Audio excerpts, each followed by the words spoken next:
Bonjour tout le monde. Hello, everyone. Welcome to today's webinar featuring a panel on virtual care for newcomers, what we have learned and how we will plan for the future. Before we begin today's webinar, we would like to begin with an acknowledgement that N4 is hosted at CHIO, which is located in Ottawa, Ontario. Ottawa is built on unceded Algonquin Anishinaabe territory. The peoples of the Algonquin Anishinaabe Nation have lived on this territory for millennia, and we honor them and this land. Their culture and presence have nurtured and continue to nurture this land.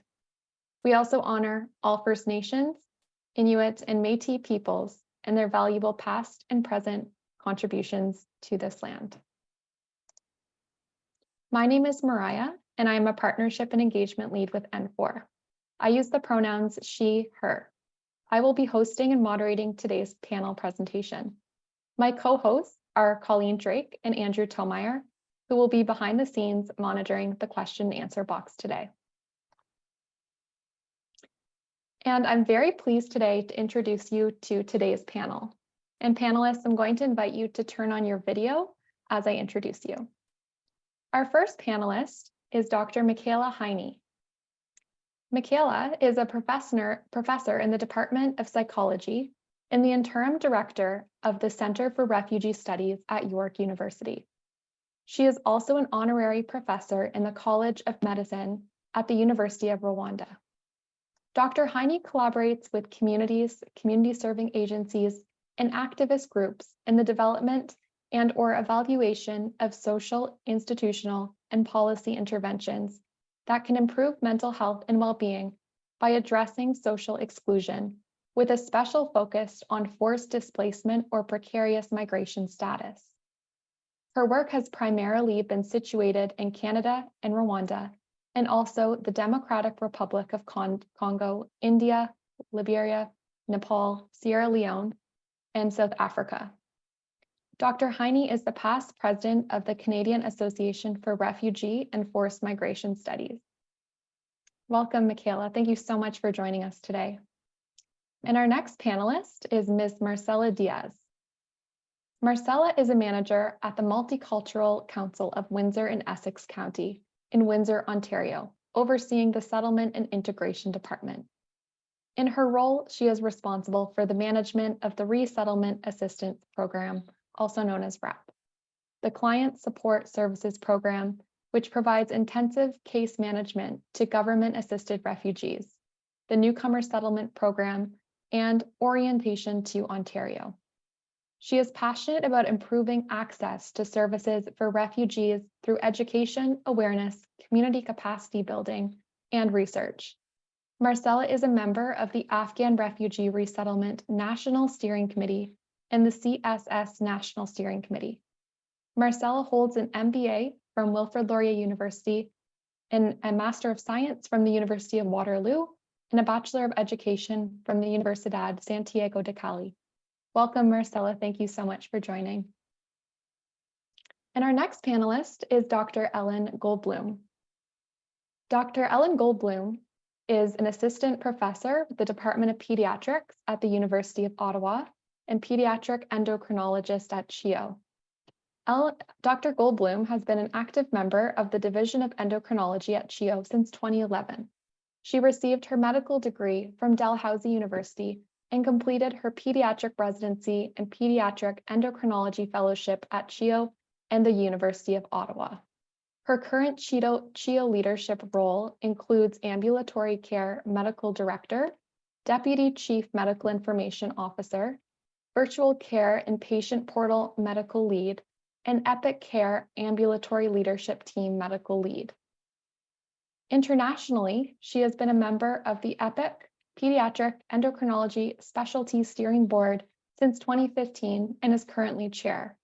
Locally, she chairs CHIO's Virtual Care Evaluation Group. In these roles, she has led several e-health improvements with a focus on improving productivity, streamlining care, optimizing quality of care, and setting the stage for easily searchable data with evaluative and research potential.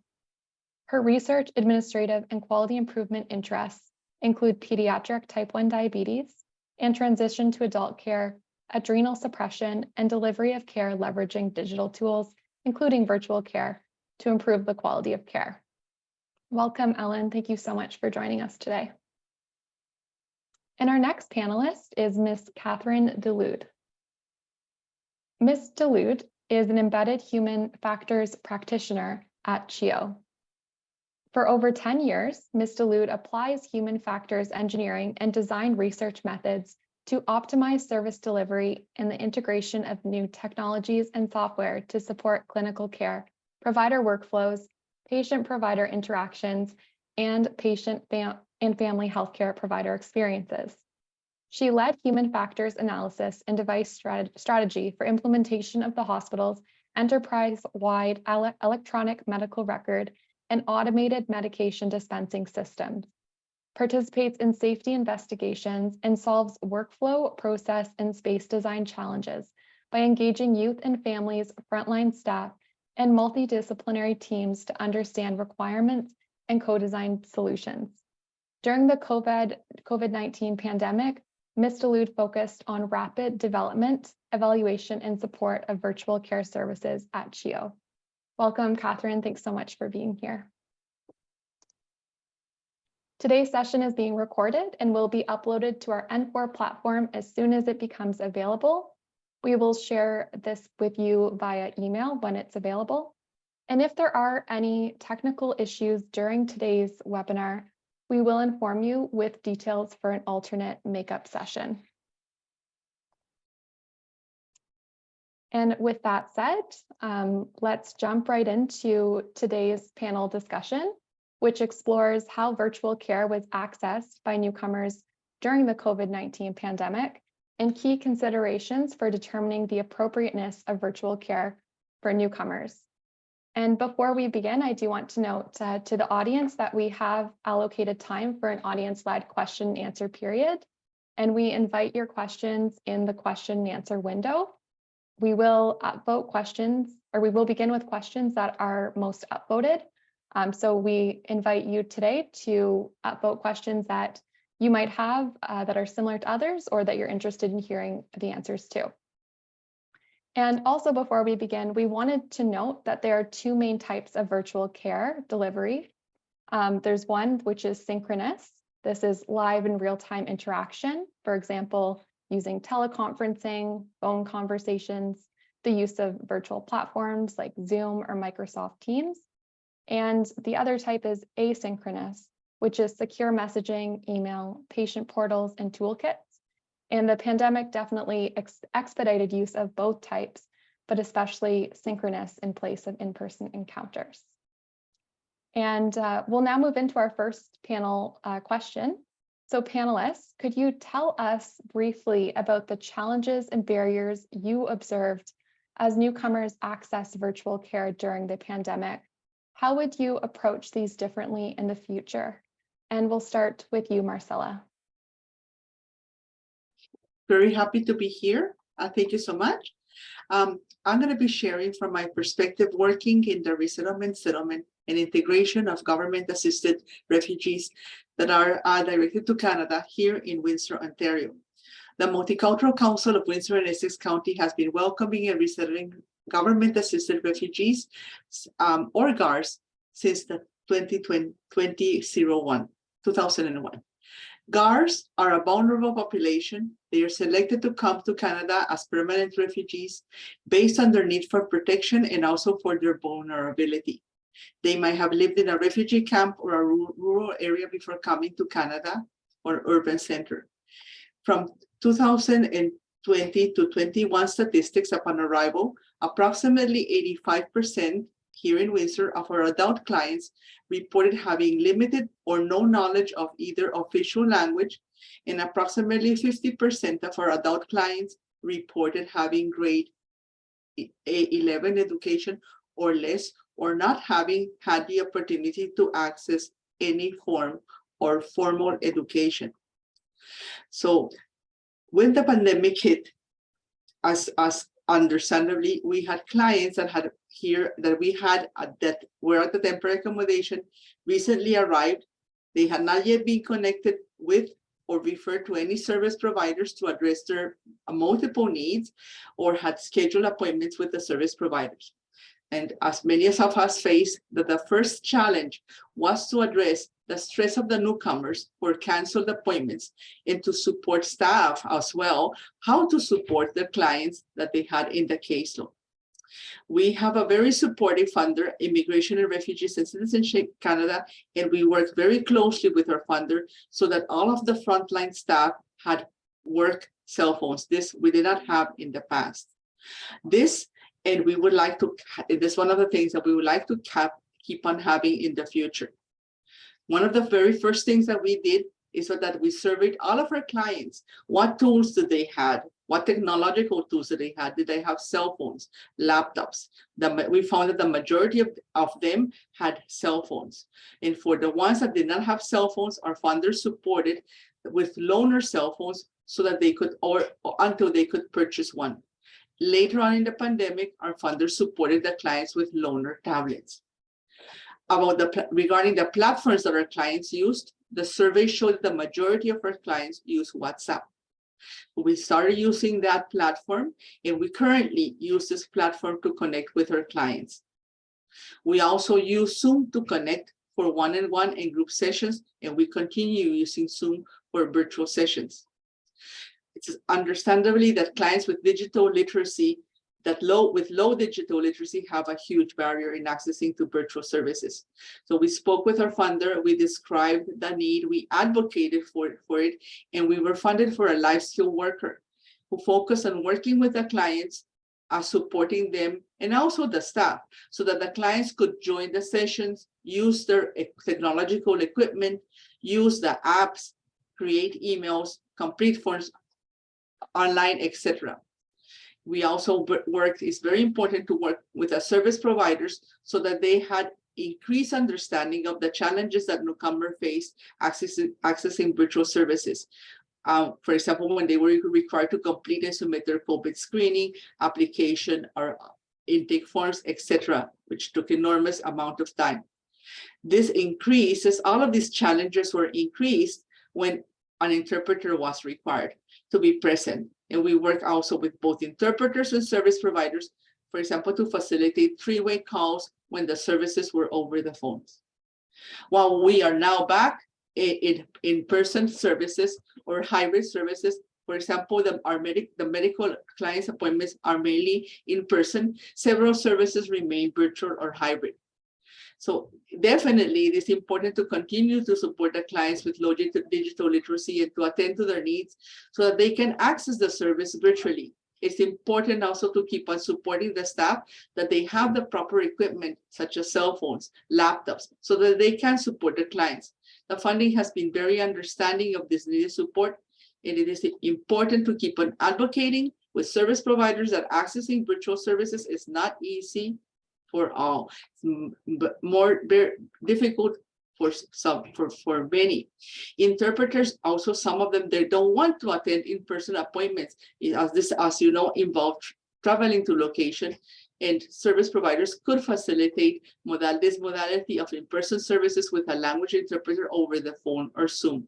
Some service providers are reluctant, so advocacy and community capacity building continues. Thank you so much. Thank you very much, Marcela, for those remarks. Michaela. Thank you so much for including me in this conversation. I'm very excited to hear what information will be shared. Full disclosure, Marcela and I were on the project I'm about to describe together.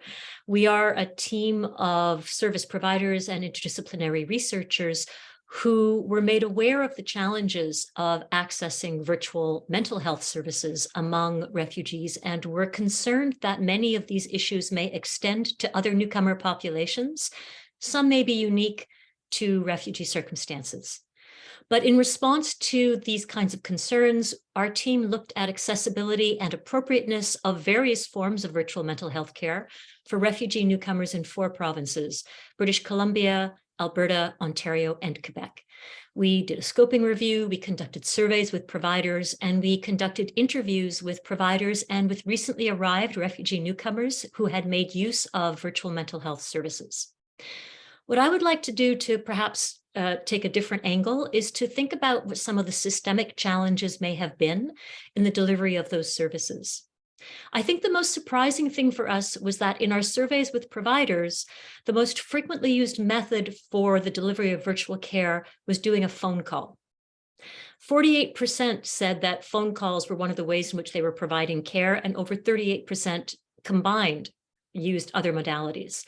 Now, most people used more than one modality, but we were quite struck by this.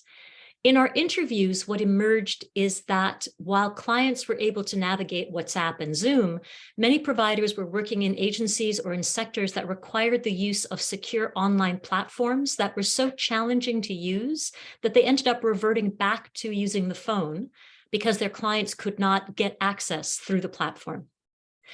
We also found that internet services were often unreliable, or that reliable services were too expensive for those who were the most vulnerable.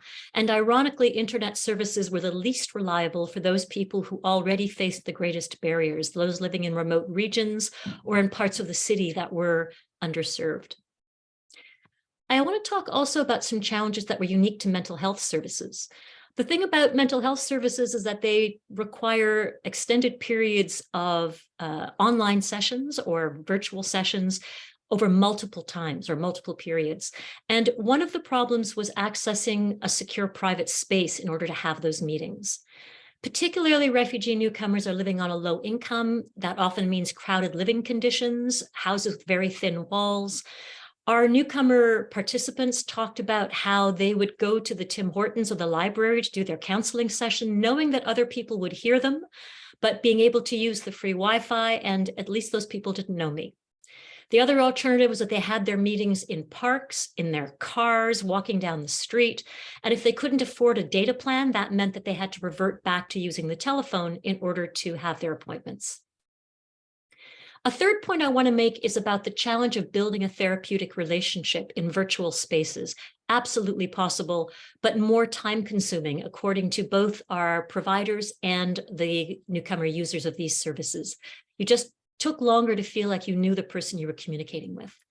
And the providers spoke of the need to not only learn to master the technology, but to learn how to deliver appropriate services in this new modality, so that you actually had to use different strategies clinically as well as technically.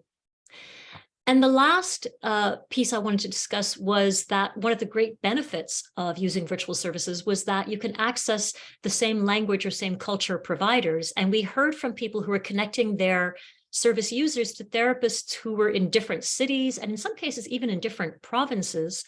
But a number of providers said that while they wanted to do that, they didn't know how to find out what was available and who was offering it. Most people we spoke to wanted to retain elements of virtual care, but with a couple of caveats. The first is one of the solutions that one of the agencies proposed and that we have seen in the literature is offering spaces either in your own office or in partner agencies that offer internet, computers, and technical support to get around some of the limitations of reliable service, access to devices, and knowledge of how to use technical services. So you can still have a virtual meeting with somebody who is remote, but it could be in a setting that's closer to your home, but not in your home.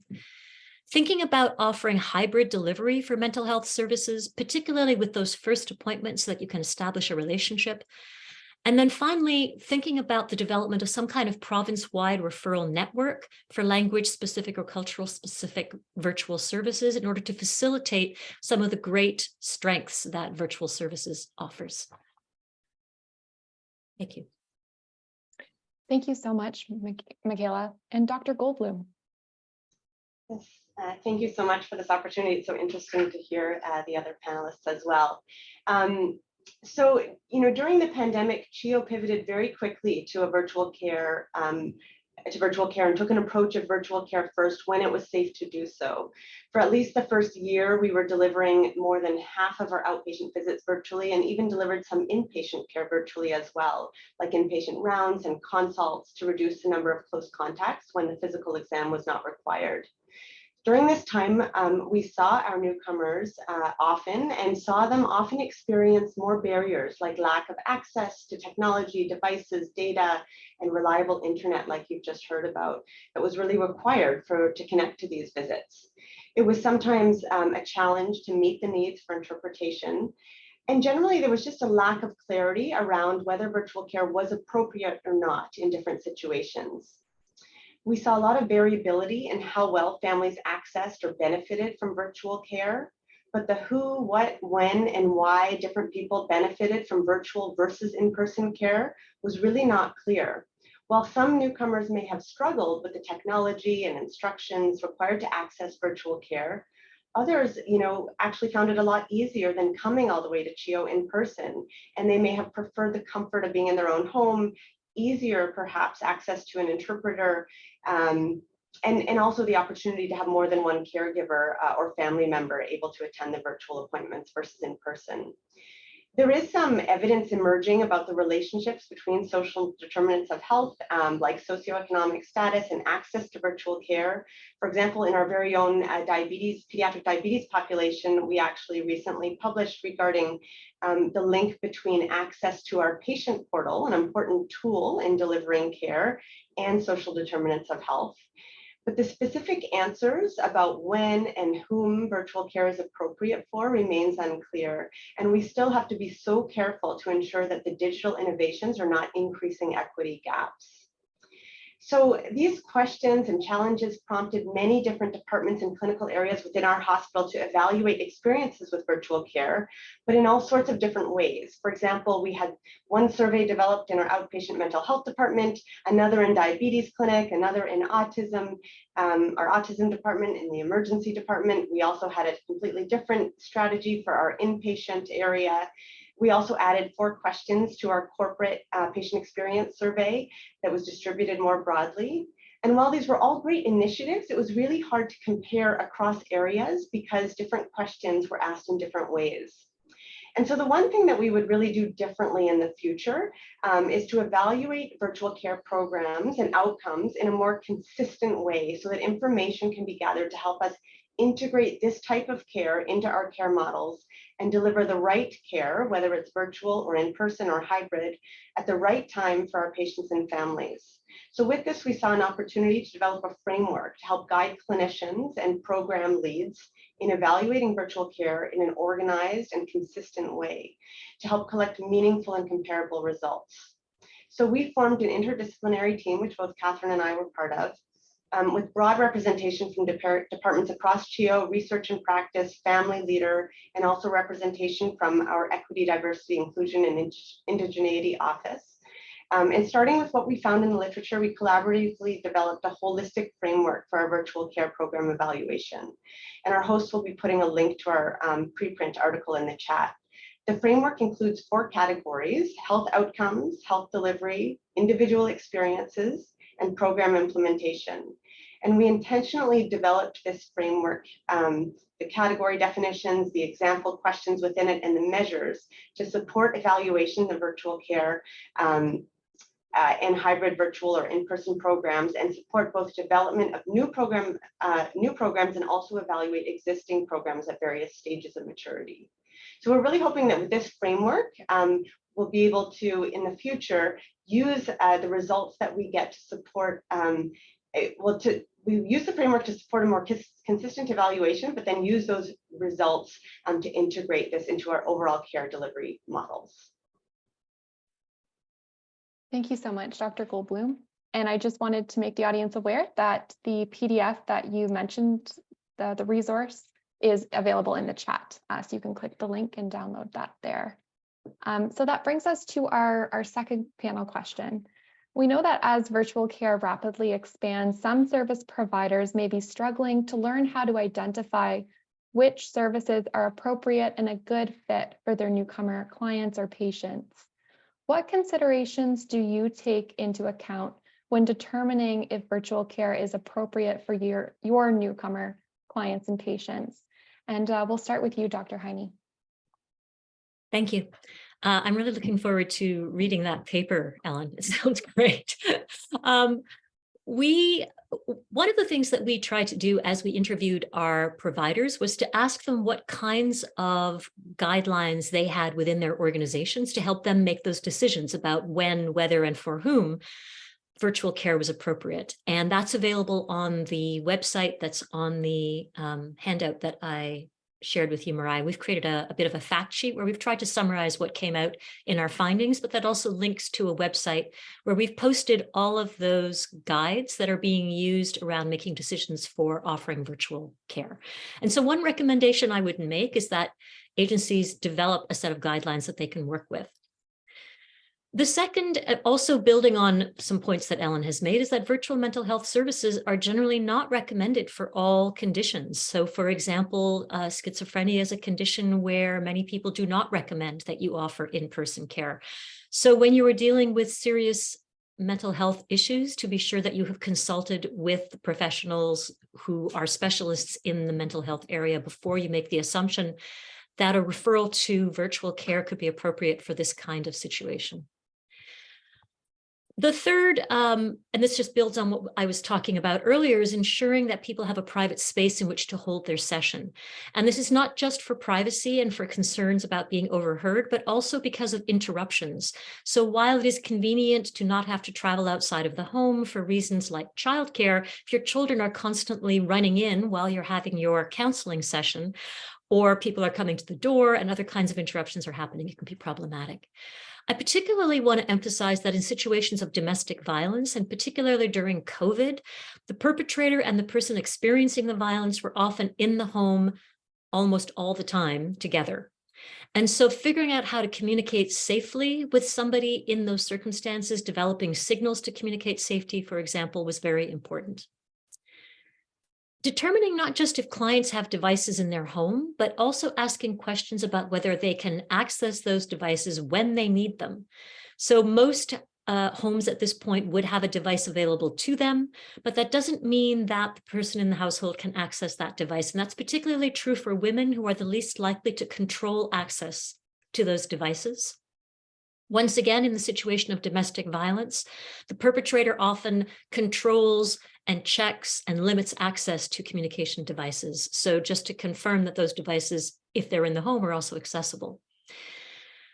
Temporary measures like donated phones or supplemented internet services were available during COVID. It's not clear whether these initiatives are sustainable. So we also had some concerns about interventions that may not be sustainable in the future. So to really reflect on whether you're relying on something that may not be there 6 months from now. Checking about the reliability of internet services and whether the phone is a more reliable option. And two other pieces I would just wanted to highlight. One is that there can be specific trust issues in the context of working with people who are forced migrants who have experienced extreme exploitation or violence. So we have heard that having a third person on the phone call who's an interpreter that they can't see and they don't know created a lot of anxiety for people who have had those experiences. Likewise, some providers talked about clients being concerned that there were other people in the room who were off camera that they couldn't see. So really being sure that you've confirmed that people are comfortable and feel that they can trust you and the circumstances. And finally, not to assume that your clients want the languages in their first language, want the services in their first language or by somebody from their community. So some newcomers talked about how they would rather do the services in English, either because they didn't like having to have everything translated, it slowed down the interactions, or because they felt that some of the terminology in their own language could be stigmatizing and they couldn't communicate what they wanted to as well, even if they didn't understand everything that was being communicated. So to be sure to confirm what people's preferences were. Thank you. Thank you so much, Dr. Heine. And Catherine. Thank you, Mariah. Lots of really interesting observations there, Michaela.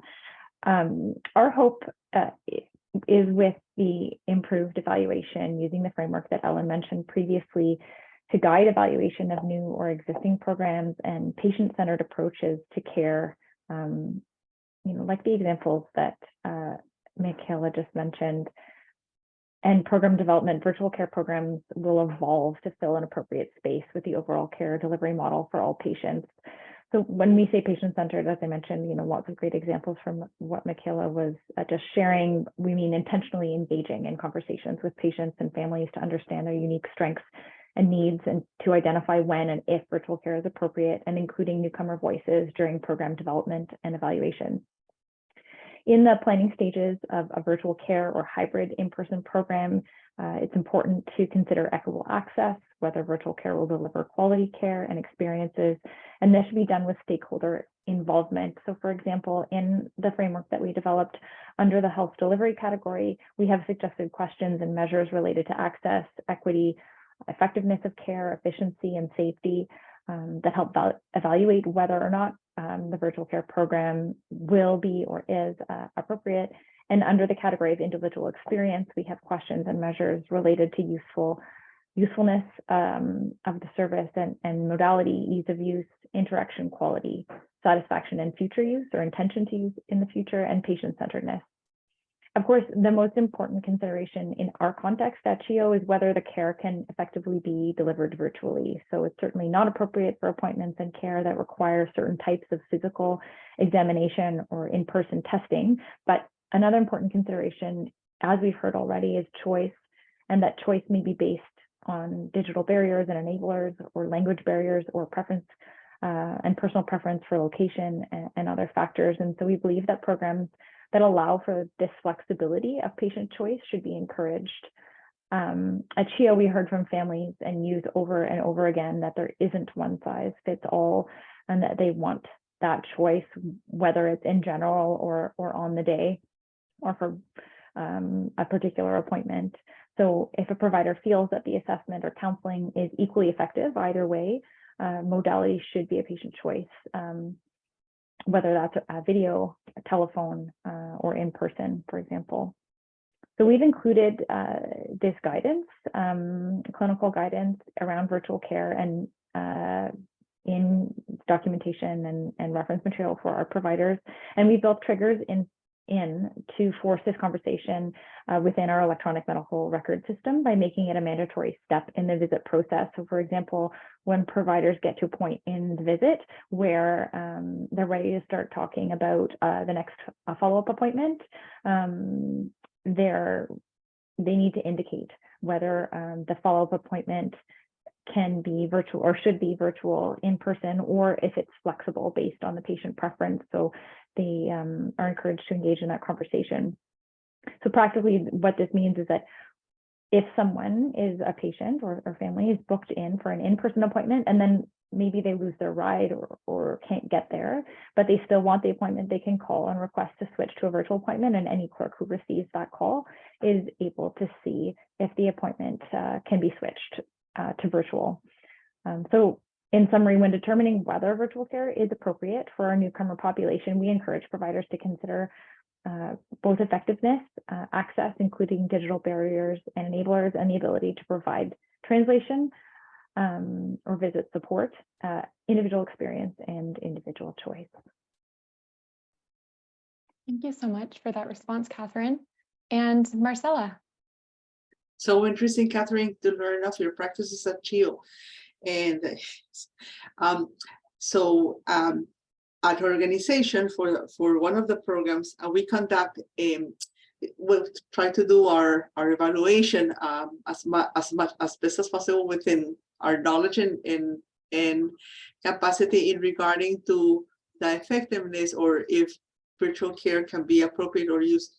Our main concern is that we are providing the right information, or that the newcomers are getting the information or feel supported in what they need. So one of the very first things that we did in the years of the pandemic, we continued to conduct. So we conduct an exit interview to all clients in one of our programs.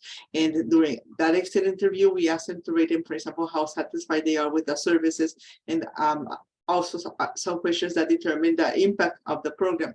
And it was very interesting for us that compared the results of the pre-pandemic year results, survey results, and with the pandemic years, there was no significant difference in regarding to client satisfaction or program impacts when the services have been delivered in person or virtually or hybrid. So that was very reassuring to us that the efforts that we were doing in regarding to the virtual services were having were having the desired effect, and the clients also was to their satisfaction or agreement. Right now, for us, the majority of our services are hybrid, and I think that it is important to continue to do a mix of both as possible. But definitely newcomers benefit from the relationship with the service provider, so that there can be a moment that they meet one-on-one with the service provider is also very important. It's that building of that network that is so important for newcomers. However, if providing services virtually, it's very important that clients can access the platform that is going to be used or what is supported to access the platform. Again, the importance of a platform that is the most easy to use or accessible to the newcomer. I am going to be just sharing two experiences that we had at our organization in regarding virtual mental health care and how organization and the service provider work together, that they were appropriate for the newcomer clients or the patients. The first one, so these are initiatives that we have had in organizations for almost since inception. The first one is a psychotherapy initiative that we have in partnership with Dr. Benko from the University of Windsor, Department of Psychology. Pre-pandemic, the psychotherapy was in person. It was an hour and a half interpreter present. When we went virtual, it was WhatsApp, using video camera, interpreter virtually present, session was reduced to 1 hour. The University of Windsor was supportive and approved the use of WhatsApp. And the second one, as a family group therapy initiative that we do in partnership with a psychologist, Dr. Annette Dufresne. Pre-pandemic, the session was in person, a maximum 3 to 4 family groups, all of the members of the family present, and several volunteers to support the initiative. Each session was about 2 hours, interpreter present. When virtual, the number of family groups could be increased to 5 or 6 groups. The session was shorter, 1 hour to 1 hour and a half maximum. No volunteers were required. And the last session was in person. It's important when we're with the service provider that refers and the practitioner, that the planning and delivering of both intervention is a collaboration. For the examples I mentioned, throughout the whole years, there has been much conversation of how I'm planning the sessions, what could work before the sessions, taking in consideration the newcomers. And also very important to recap after the session intervention was over, to review what worked and what could be improved. Thank you. Wonderful. Thank you so much, Marcella. And thank you to all the panelists for your remarks on those introductory questions. And we have several additional questions from our audience. So audience, I invite you to vote questions that you're interested in hearing the answer to and continue to add your questions. And the first question is open to all of the panelists. Have you seen an impact on availability of virtual care from the recent decision in Ontario to change the way physicians can be reimbursed for providing virtual care?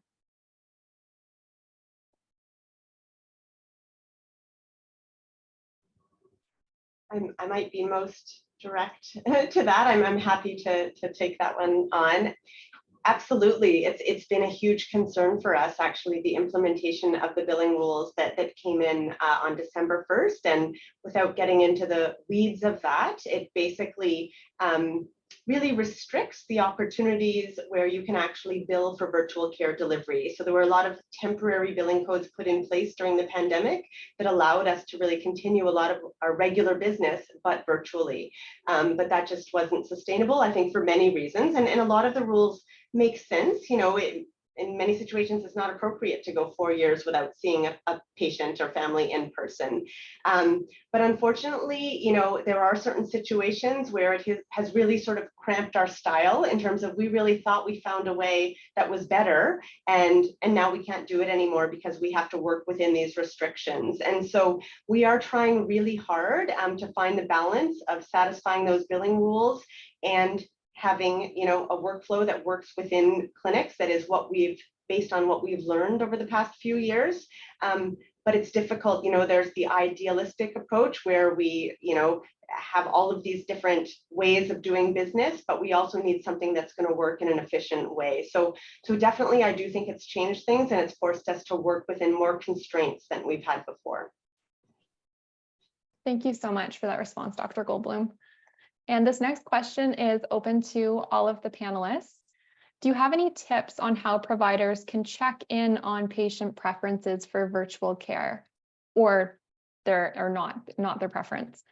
Is it standard work for the clerks within the hospital to reach out to the family? Secondly, how are you managing provider preferences? For example, a service provider may prefer working from home than working virtually, or working from home than working in person in the office. So this is open to all the panelists. So I'll just invite you to unmute yourselves if you'd like to respond.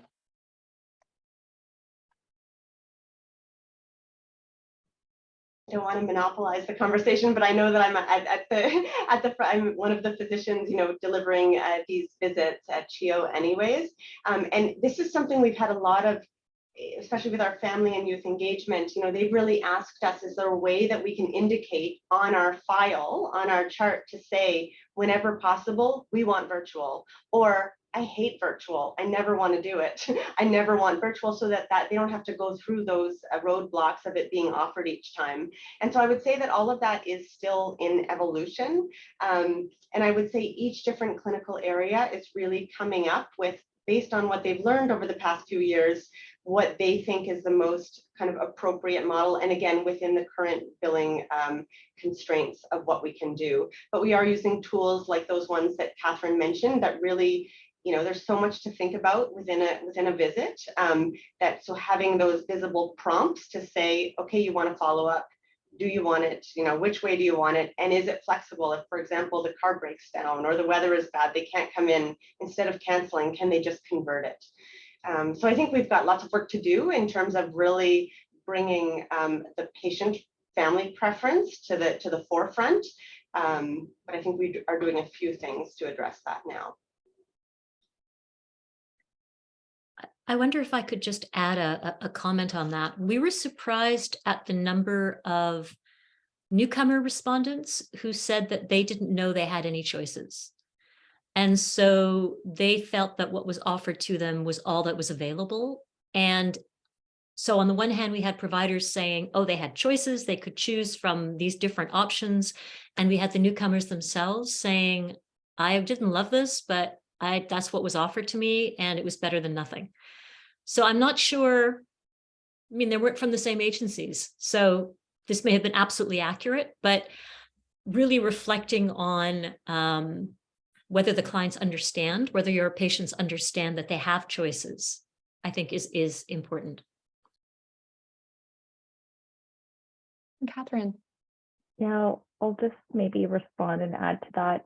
Michaela, definitely that concept of adding choice and explicitly guiding and encouraging our providers to offer choice is definitely something that came up partway through the pandemic. There was not a lot of choice probably in those early days as everyone was trying to figure things out. But it definitely is something that needs to be encouraged and explicitly guided. And just to respond to another part of the question, which is how do you manage provider preference? Like they might like working from home and so only offer virtual. I think that's a really tricky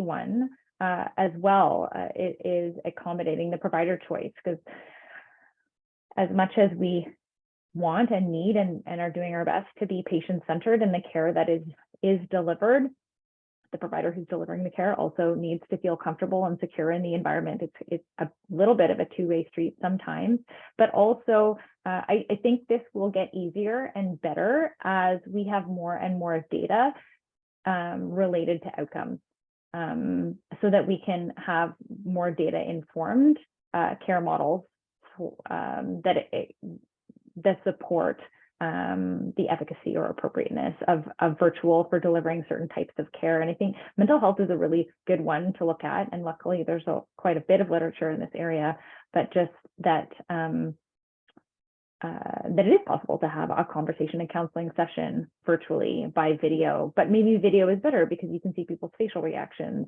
But maybe in person is better for that initial relationship development, and all of those important considerations about safety and privacy that you mentioned previously. So there's lots of things to consider, and I do hope that as we get that we study this more consistently, that we're able to generate better data that will encourage providers and support the decision of when to offer which modality. Great, thank you so much, Catherine and Dr. Heine and Dr. Goldblum for your response to that question. And the next question is open to all the panelists. Do you have any recommendations on virtual tools? For instance, what newcomer families may prefer, such as WhatsApp or Facebook? But are there any privacy considerations with using these virtual tools?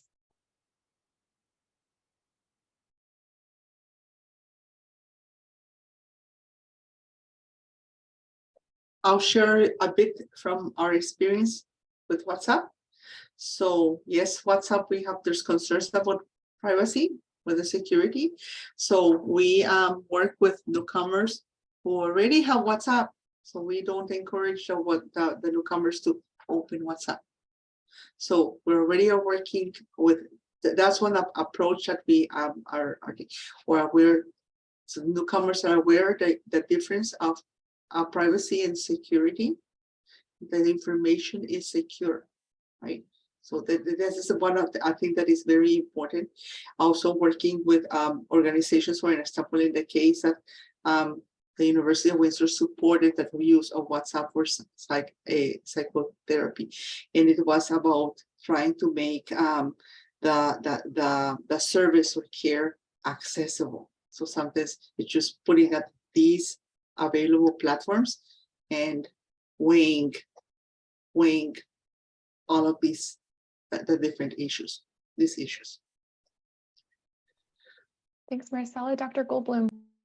Yeah, and I would just add, I think that is a huge issue. You know, again, at the very beginning of the pandemic, nobody had time we just needed to have access to our patients and families. And so it was a bit like anything goes. But as we've had more time, there are strict rules around security and privacy. And so we are very limited, especially at a place like CHEO, in terms of the way that we can offer an approved service of care. And so I think while the ideal is to have all of these different options so that we can cater to whatever the client is most comfortable with, it's unfortunately not realistic. I think when you're in a larger center where there are security and privacy concerns, and also thinking on the provider side, you know, it was a big adjustment even for providers to get used to using Zoom or Teams. And so if they're flipping between different, you know, platforms, that can be difficult as well. But I think that's something where that stakeholder engagement and getting feedback from patients and families and clients is so important, because if the modality or the platform is not working well, that's really important for us to know, so that we can either optimize that or look at other options for sure. Okay, thanks, Dr. Goldblum. And this next question is open to all the panelists. Do you have any advice on how to build trust with refugee clients to ease anxiety when meeting either virtually or in person?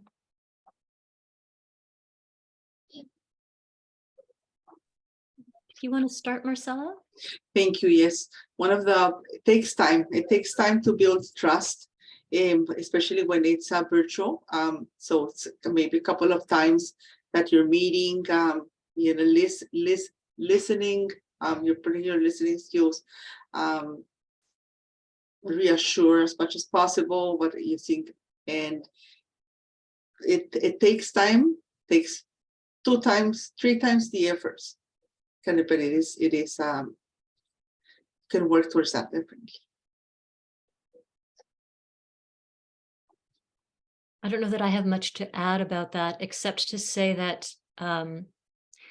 there are a number of strategies that people have used around the delivery of mental health services, and particularly trauma-informed mental health services in the virtual space. And we've had some really interesting conversations with providers who talk about things like how much space your face takes up in the screen and what that feels like to the person who's interacting with you, what your backdrop looks like, how you communicate empathy, that a lot of the ways that we build trust are actually nonverbal in terms of how we use space with one another. This is one of the reasons why they also recommend starting those initial sessions in person. But also, to Marcella's point, sometimes it really just is a matter of time. Thank you, Marcella and Dr. Heine. And from a provider perspective, how are staff supported in creating effective virtual environments?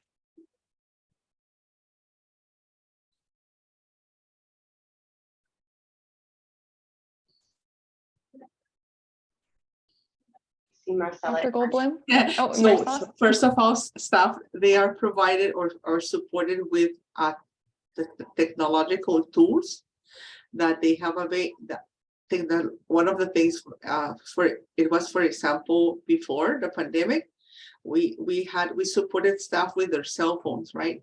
But it was like we pay like $25 towards your plan, but it was still you're putting on private, everything else. No, it changed a lot when here's your work phone. It is your work phone. You can now you can communicate the clients with your work phone. You don't need to have it private and not share the number. You can share the number with your client. So that's part of, and I'm just citing as an example that all of the staff had laptops. Before was something that we were moving towards.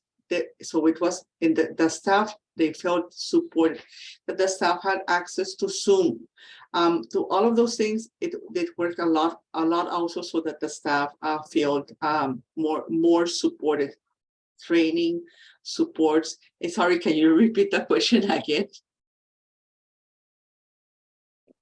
It was how do you support your staff with creating an effective virtual care environment? Yes, that the staff also have